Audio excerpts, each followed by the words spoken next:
नाना पटोले जी, बाला साहब थोराट जी,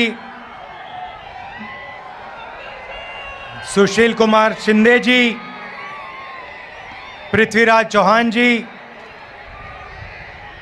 नरसैया आदम जी, प्रकाश यलगुलवार जी, महेश खोटे जी, उत्तम प्रकाश जी, सिद्धराम मैत्रे जी, हमारे कैंडिडेट्स प्रणीति शिंदे जी और मोहिते पाटिल जी, इंडिया अलायंस के स्टेज पे वरिष्ठ नेता, कांग्रेस के बब्बर शेर प्यारे कार्यकर्ता, इंडिया अलायंस के कार्यकर्ता, भाइयों और बहनों, आप सबका यहाँ बहुत बहुत स्वागत। थोड़ा मेरा प्रोग्राम लेट चल रहा है, आपको कष्ट हुआ थोड़ा, इसके लिए मैं शुरुआत में ही माफ़ी मांगता हूँ आपसे। मगर आज मैं आपको मज़े की बात बताने आया हूँ।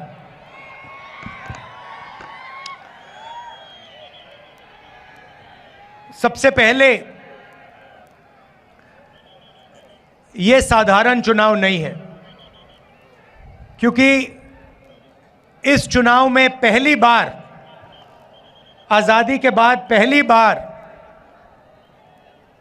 एक ऐसी पार्टी है जो संविधान को खत्म करना चाहती है।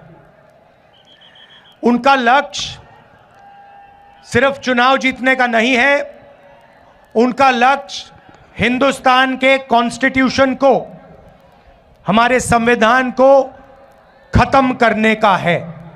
और हमारा लक्ष्य, कांग्रेस पार्टी का लक्ष्य, इंडिया अलायंस का लक्ष्य संविधान को बचाने का है और लोकतंत्र को बचाने का है। भाइयों और बहनों, इस देश में जो भी गरीबों को मिला है, जो भी प्रगति हुई है, पिछड़ों को, दलितों को, आदिवासियों को, जो भी गरीब लोगों को मिला है, वो संविधान के कारण मिला है। उसका वही कारण है। अगर ये लोग संविधान को खत्म कर देंगे तो हिंदुस्तान में गरीबों के लिए, किसानों के लिए, मजदूरों के लिए कुछ नहीं बचेगा। तो सबसे पहले आपसे यह कहना चाहता हूं कि पहली बार ऐसा चुनाव हो रहा है कि बीजेपी ने साफ सबके सामने कहा है, उनके एमपीओ ने साफ कहा है कि अगर हम चुनाव जीते तो हम हिंदुस्तान के संविधान को बदल देंगे। और मैं आपसे कह रहा हूं, उनसे कह रहा हूं, ऐसी कोई शक्ति नहीं है दुनिया में जो हिंदुस्तान के संविधान को बदल सके। अब देखिए, पिछले 10 साल नरेंद्र मोदी ने 22 लोगों को, सिर्फ 22-25 लोगों को लाखों करोड़ रुपए दिए हैं। 16 लाख करोड़ रुपए नरेंद्र मोदी जी ने हिंदुस्तान के सबसे अमीर 25 लोगों को दिए हैं कर्जा माफ करके। 16 लाख करोड़ रुपए कितने होते हैं मैं आपको बता देता हूं। जितना पैसा मनरेगा को 24 साल चलाने के लिए लगता है, या जैसे हमने कर्जा माफ किया था किसानों का यूपीए ने, तो अगर अब वैसे अगर 24 बार कर्जा माफ करो किसानों का, उतना पैसा नरेंद्र मोदी ने 22-25 लोगों को दिया है। आप सोच ही नहीं सकते, 24 साल का मनरेगा का पैसा 22 लोगों को। भाइयों और बहनों, हालत यह हो गई है कि जितना पैसा 22 लोगों के पास है, उतना ही पैसा 70 करोड़ हिंदुस्तानियों के पास है। एक तरफ नरेंद्र मोदी के 22 मित्र और दूसरे तरफ 70 करोड़ हिंदुस्तानी, दोनों के पास एक ही जितना धन है। दूसरा आंकड़ा देता हूं, हिंदुस्तान के 1% लोगों के पास, 1% लोगों के पास हिंदुस्तान का 40% धन है। यह हालत है, इसीलिए इतनी बेरोजगारी फैल रही है। उन्होंने नोटबंदी की, आपसे कहा काला धन मिटा दूंगा, और पूरा का पूरा फायदा उन्हीं 22-25 लोगों का हुआ। उसके बाद जीएसटी, गलत जीएसटी लागू की, 5 अलग अलग टैक्स, किसानों पर टैक्स लगा दिया। पता नहीं आपको मालूम या नहीं, जितनी जीएसटी आप देते हो उतनी ही जीएसटी अदानी देता है। आप जानते हो इस बात को? नहीं जानते? आप सिर हिला रहे हो। वो आपने जो शर्ट खरीदी, वो कितने की खरीदी आपने? 200। अगर अदानी वही शर्ट खरीदता तो जितनी जीएसटी आपने अपने जेब से दी उतनी ही जीएसटी वो देता। आपकी आमदनी हजारों में है, उसकी आमदनी हजारों करोड़ों में है, और जितनी जीएसटी आप देते हो उतनी जीएसटी वो देता है। अब सवाल उठता है, जीएसटी का जो आपका धन है, जो आपके जेब में से निकल रहा है, उसका होगा क्या? कहां जाएगा वो धन? नरेंद्र मोदी जी ने साफ कर दिया कि उनके 10 सालों में वो पूरा का पूरा पैसा 20-25 लोगों के हाथ में उन्होंने दे दिया। उन्होंने अरबपति बनाए हैं, 30-40 उन्होंने अरबपति बनाए हैं। अब मैं आपको बताता हूं कांग्रेस क्या करने जा रही है। उन्होंने 20-25 अरबपति बनाए, हम करोड़ों लाखपति बनाने जा रहे हैं। अब आप कहोगे कैसे? मैं आपको यह बताने आया हूं कि कांग्रेस पार्टी, इंडिया गठबंधन चुनाव के बाद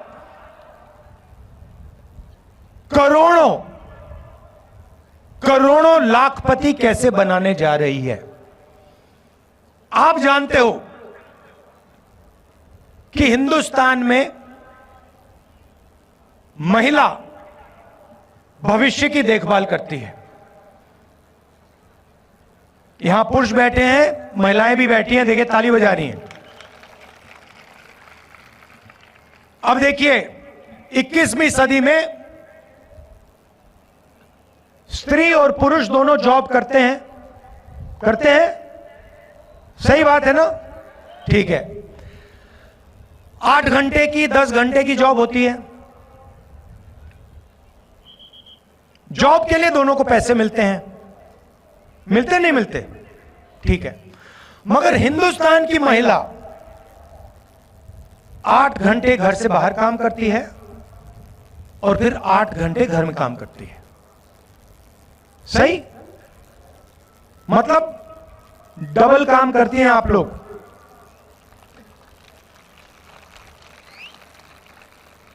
देखो महिलाएं ताली बजा रही है, पुरुष ताली नहीं बजा रहे। मगर सवाल यह है कि जो आप घर में काम करती हैं, भोजन पकाती हैं, बच्चों की देखभाल करती हैं, उसके लिए आपको कोई पैसा नहीं मिलता, कोई कॉम्पेंसेशन नहीं मिलती। कभी मिली है आपको? नहीं मिली ना? वो तो आप काम फ्री में करती हैं। तो इसीलिए कांग्रेस पार्टी महालक्ष्मी योजना ला रही है। अब महालक्ष्मी योजना क्या है मैं आपको बता देता हूं। हिंदुस्तान के सारे गरीब परिवारों की लिस्ट बनेगी।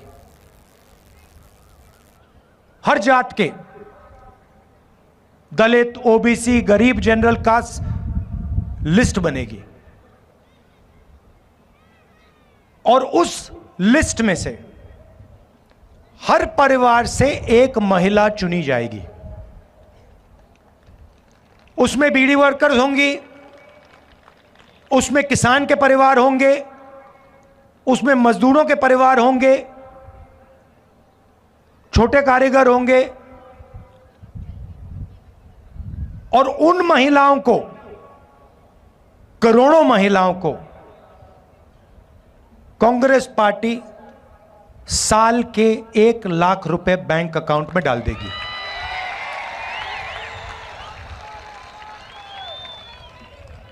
साल के 1 लाख रुपए, महीने के 8,500 रुपए, खटाखट खटाखट खटाखट खटाखट खटाखट अंदर। अब यहां पे पुरुष बैठे हैं, सबसे पहले देखिए पैसा महिलाओं को जाएगा, मगर मैं जानता हूं फायदा आप लोगों को भी होगा, ठीक है। मगर युवा कहेंगे कि आपने हमारे लिए क्या किया? नरेंद्र मोदी ने हमें बेरोजगार कर दिया, हिंदुस्तान का पूरा धन अदानी को दे दिया, नोटबंदी कर दी, जुमला पार्टी 2 करोड़ रोजगार देने थे, झूठ था, वो 15 लाख रुपए की बात की, कोविड आया, थाली बजवा दी, पकौड़े बनवा दिए। तो आप क्या करोगे? अब मैं आपको बताता हूं। अमीर घर के बच्चों को, ये जो बड़े बड़े बिजनेस वाले हैं, इनके बच्चों को जॉब मिलने से पहले ये टेम्पररी नौकरी दिलवाते हैं। इसको अप्रेंटिसशिप कहते हैं, इंटर्नशिप कहते हैं। प्राइवेट सेक्टर में, पब्लिक सेक्टर में, सरकार में इनको एक्सपीरियंस के लिए काम दिया जाता है। जैसे अदानी की कंपनी में उसका बेटा काम करता है।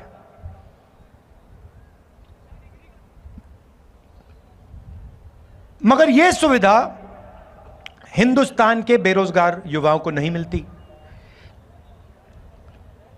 सड़क पे आप घूमते हो, रोजगार ढूंढते हो, पिछले 10 साल में नहीं मिला। तो अब हम एक नई योजना ला रहे हैं, अप्रेंटिसशिप का अधिकार। अभी ताली मत बजाओ, अभी मैंने समझाया नहीं है। अप्रेंटिसशिप का अधिकार का मतलब, हिंदुस्तान में कोई भी graduate, diploma holder, university graduate, college graduate,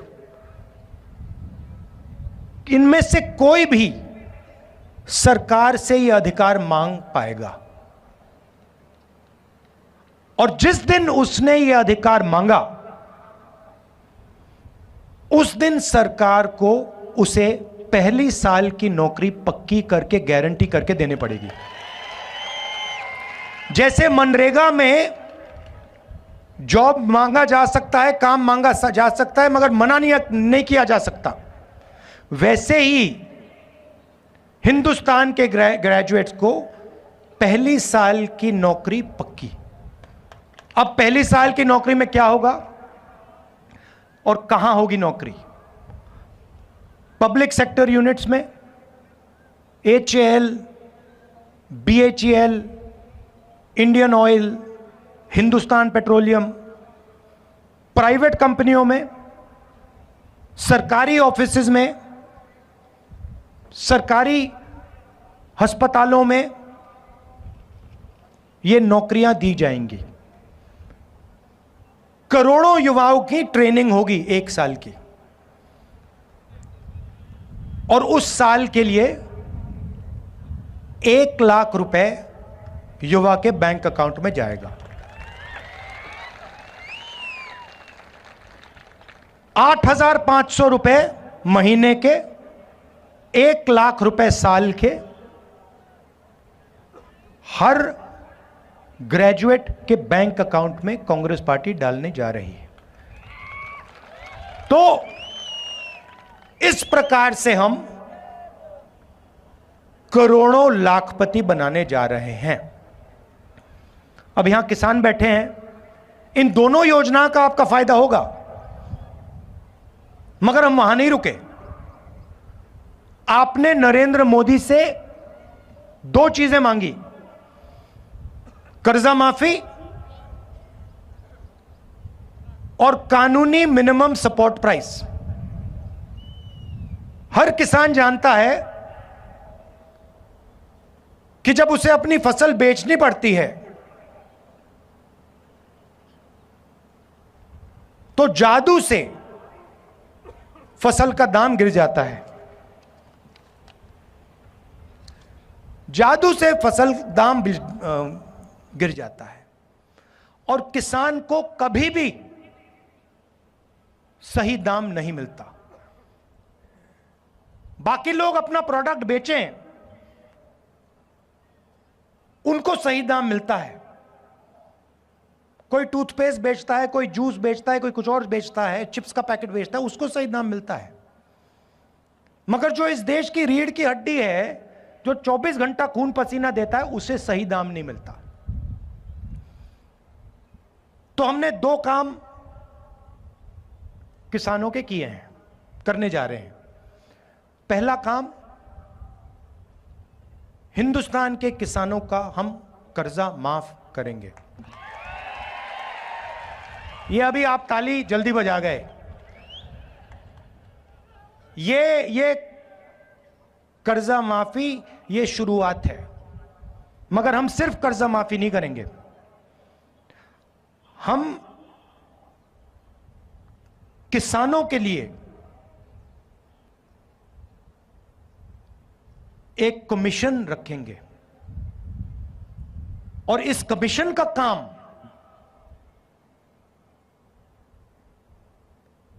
जब भी किसानों को कर्जा माफी की जरूरत होगी, यह कमीशन सरकार को कहेगा और सरकार किसानों का कर्जा माफ करेगा। एक बार नहीं, जितनी बार आपको कर्जा माफी की जरूरत होगी उतनी बार यह कमीशन कर्जा माफी करवाएगा।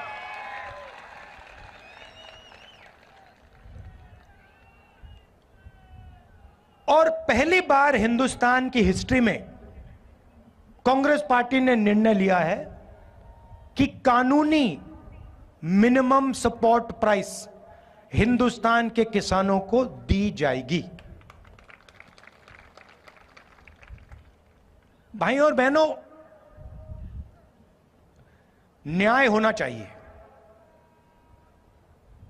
नरेंद्र मोदी जी ने हिंदुस्तान को अन्याय का कैपिटल बना दिया है। हर गरीब जानता है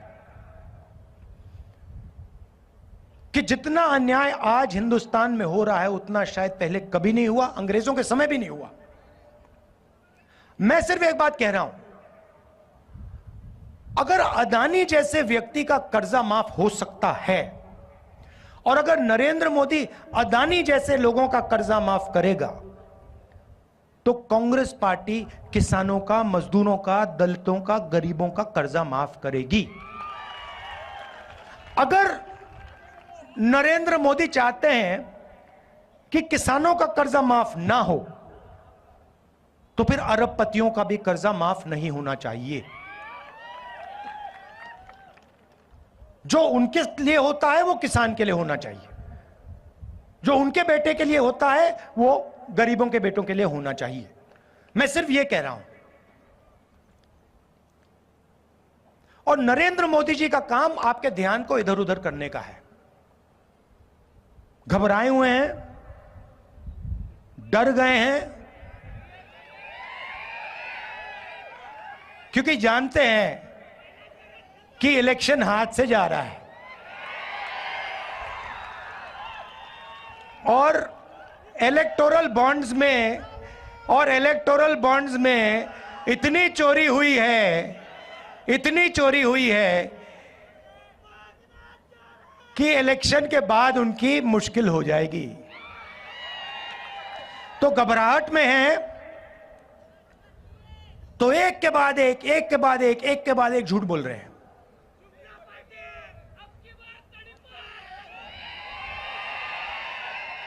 वो जानते हैं कि हिंदुस्तान की जनता बात समझ गई है। वो जानते हैं कि हिंदुस्तान की जनता इस चुनाव में संविधान की रक्षा करने के लिए खड़ी हो गई है। और वो जानते हैं कि हिंदुस्तान की जनता समझ गई है कि नरेंद्र मोदी जी अरबपतियों के नेता हैं, गरीबों के नहीं। अब आखिरी बात आपको कहना चाहता हूं, ये आपने मीडिया के मित्र देखे, ये देखे आपने, ये देखो काले चश्मे पहने स्माइल कर रहे हैं।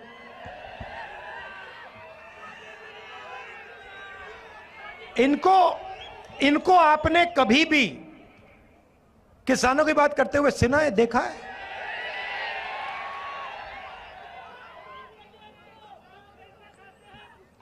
कोई मतलब मजदूर मर जाए, भूखा मर जाए, कभी आपने टीवी पे देखा? कभी आपने इनके एंकरों को बेरोजगारी के बारे में बोलते हुए देखा? महंगाई के बारे में, किसानों के बारे में? ना। क्योंकि ये अच्छा, इनकी गलती नहीं है जो बेचारे यहां खड़े हैं, इनकी गलती नहीं है क्योंकि इनका कंट्रोलर ऊपर है। ये बेचारे सैलरी लेते हैं, इनको भी मतलब घर चलाना है, तो इनकी गलती नहीं है। हाँ,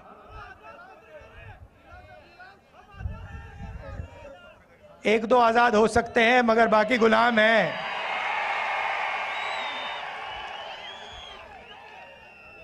आजकल के हिंदुस्तान में पता नहीं लगता कौन सा मीडिया वाला आजाद है, कौन सा गुलाम है। तो ये आपकी बात तो कभी करते नहीं है। तो मैंने एक बात चेक की, मैंने कहा देखो देखते हैं, तो ये जो मीडिया कंपनीज है ना, इनके मालिकों की मैंने लिस्ट निकाली। मैंने कहा मैं देखता हूं ये हैं कौन लोग। उनकी लिस्ट निकाली और इनके जो एंकर्स हैं, बड़े बड़े एंकर्स हैं, नाम आप जानते हो, उनकी लिस्ट निकाली और आप हैरान हो जाओगे। लिस्ट में एक दलित नहीं था, एक आदिवासी नहीं था, एक ओबीसी नहीं था, एक गरीब जनरल कास्ट का नहीं था। ये आपके हैं ही नहीं। 90% हिंदुस्तान का तो एक भी आदमी नहीं है इनमें।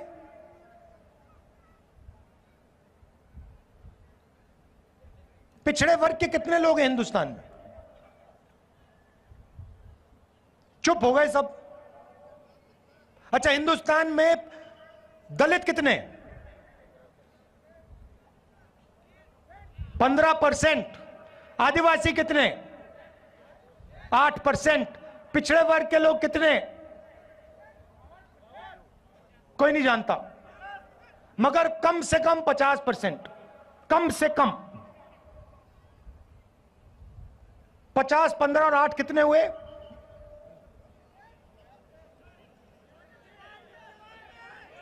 73। उसमें 15% माइनॉरिटी जोड़ दीजिए और 5% गरीब जनरल कास्ट जोड़ दीजिए, कितने हुए? 90 प्लस हो गए। 90% आबादी में से एक आदमी नहीं मिलेगा आपको मीडिया में। एक नहीं है, ये आपके हैं ही नहीं।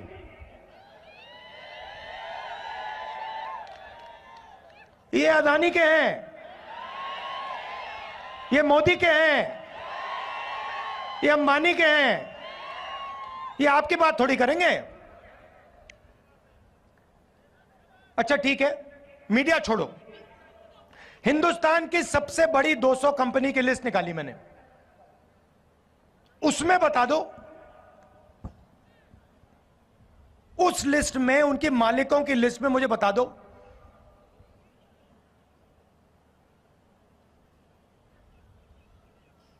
मराठा कितने, धनगर कितने, खटीक कितने, यादव कितने, बता दो। Zero, zero. 50% में से कोई नहीं, 15% में से कोई नहीं, 8% में से कोई नहीं, 90% में से कोई नहीं, सारे के सारे सीनियर मैनेजमेंट में कोई नहीं। अच्छा पता नहीं, शायद हिंदुस्तान के 90% लोग क्या, नहीं हमें मीडिया नहीं चाहिए, हमें हिंदुस्तान का कॉर्पोरेट इंडिया में भी भागीदारी नहीं चाहिए। तो ठीक है, फिर सरकार को देखते हैं। हिंदुस्तान की सरकार को 90 लोग चलाते हैं, आईएएस अफसर हैं, बजट को वो बांटते हैं, हर रुपया बजट का कहां जाता है वो निर्णय लेते हैं, 90 लोग लेते हैं। महाराष्ट्र में कितना पैसा जाएगा, सड़कों में कितना जाएगा, सेना को कितना मिलेगा, अग्निवीर होगा या नहीं होगा, ये सारे के सारे निर्णय ये 90 लोग लेते हैं। मुझे बताओ 90 में से पिछड़े वर्ग के कितने? 3। दलित कितने? 1। आदिवासी कितने? 1। और अगर आप बात समझना चाहते हो तो अगर हिंदुस्तान की सरकार बजट में 100 रुपए खर्च करती है तो ओबीसी, दलित, आदिवासी अफसर 6 रुपए 10 पैसे का निर्णय लेते हैं। आपकी आबादी 90%, आपकी भागीदारी 100 में से 6 रुपए 10 पैसा। और फिर नरेंद्र मोदी 24 घंटे घूमता रहता है, कहता है कि मैं ओबीसी हूं। और मैंने जाति जनगणना की जैसे बात छेड़ी, ये इसको बैठाया गया है। जैसे ही मैंने कहा कि देश में जाति जनगणना होना चाहिए, देश का एक्सरे होना चाहिए, दूध का दूध, पानी का पानी होना चाहिए, नरेंद्र मोदी कहते हैं हिंदुस्तान में तो कोई जात है ही नहीं, 2 ही जात हैं, एक अमीर है और एक गरीब है। अच्छा अगर 2 ही जात हैं तो भैया आप कहां के ओबीसी बन गए? तो जैसे ही हमारी सरकार बनेगी, जाति जनगणना हम पूरे देश में करवा देंगे। और इकोनॉमिक सर्वे और संस्थाओं का सर्वे, मतलब किसके पास कितना धन है, पिछड़ों के पास कितना धन है, पिछड़ों की क्या भागीदारी है, हर वर्ग की आबादी कितनी है, भागीदारी कितनी है, मीडिया में कितने हैं, कॉर्पोरेट इंडिया में कितने हैं, प्राइवेट अस्पताल के मालिकों में कितने हैं, यह काम हम करेंगे। अब जैसे ही मैंने ये देश के एक्सरे की बात की, वो नरेंद्र मोदी कांपने लग गया। जैसे ही मेरे, उसकी आदत है, जैसे उसको डर लगता है ना, वो झूठ बोलना शुरू कर देता है। जैसे ही उसको डर लगता है वो कभी पाकिस्तान की बात करेगा, कभी चाइना की बात करेगा। तो एक के बाद एक, एक के बाद एक, एक के बाद एक झूठ बोल रहा है, मगर इस बार नहीं निकल पाएगा।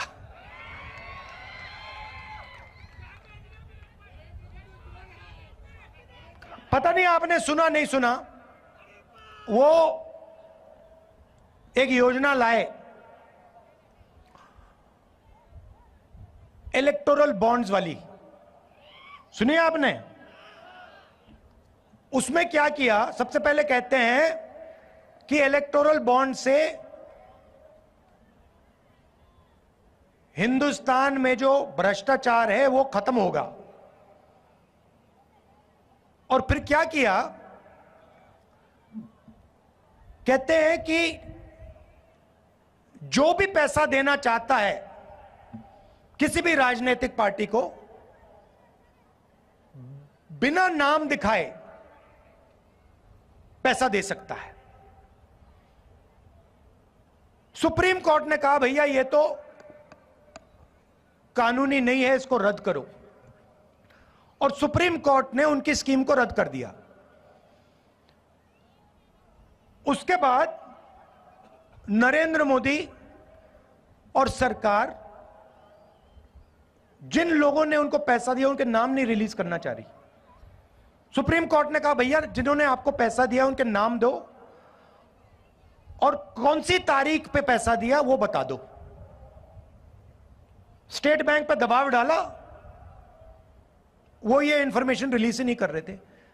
फिर इंफॉर्मेशन रिलीज होती है, पता लगा एक दिन किसी कंपनी पे सीबीआई की रेड होती है, कुछ ही दिन बाद वही कंपनी बीजेपी को करोड़ों रुपए देती है, सीबीआई की इंक्वायरी खत्म हो जाती है। बड़ा कॉन्ट्रैक्ट दिया जाता है, हजारों करोड़ रुपए का कॉन्ट्रैक्ट दिया जाता है, और कॉन्ट्रैक्ट मिलने के 10-15 दिन बाद वो कंपनी बीजेपी को हजारों करोड़ रुपए पकड़ा देती है। सड़क पे जो एक्सटॉर्शन कहा जाता है ना, जो सड़क पे एक्सटॉर्शन, गुंडे एक्सटॉर्शन करते हैं ना, हाँ, ये उन्होंने इंटरनेशनल लेवल पर शुरू कर दिया है। और जनता से कह रहे हैं कि मैं राजनीतिक फंडिंग के सिस्टम को साफ कर रहा हूं। आप कैसे साफ कर रहे हो? अगर आप साफ कर रहे होते तो आप कहते भैया जो भी पैसा दे रहा है नाम सामने रखो, कौन से दिन दिया, किसने दिया, हिंदुस्तान की पब्लिक को बताओ। मगर नहीं, मगर देश समझ गया है। और जैसे मैंने आपको शुरुआत में कहा,